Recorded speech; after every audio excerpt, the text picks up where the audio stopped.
good experience. Good experience. We enjoy. You enjoy? Yeah. So they ate sayote, guys, and this one. So it's delicious. Yeah. Alia? Yeah. Crunchy. Dali lang. Napakasimple.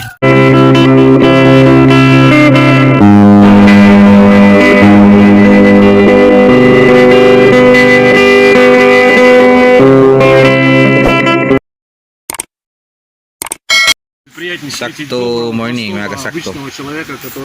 So mga kasakto, so ito yung mga bago kong nakilala. So dito, nagpasyal sila, pumasyal sila sa akin.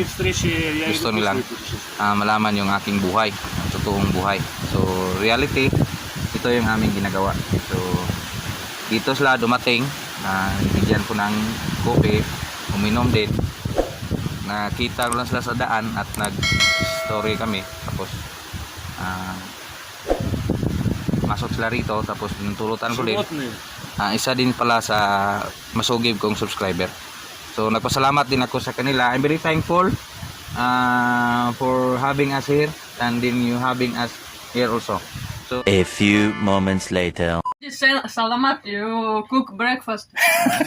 Really, so my friend, it's delicious. how about you stay at our farm? It's okay? Yeah, it's good experience. Good experience.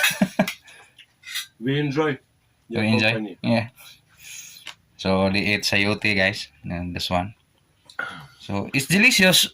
Yeah. Alia? Yeah. Crunchy. Yeah. You see? So these friends is really true friends. They are Russian. Yeah. I don't discriminate nationality. The important is good communication, and the important is good attitude. All I like is my video is to promote farming and encourage millennial farming to do the same as for me as sustainable farmers. Thank you, Insakto TV. Thank you for Thank coffee. you. Salamat. Salamat, salamat.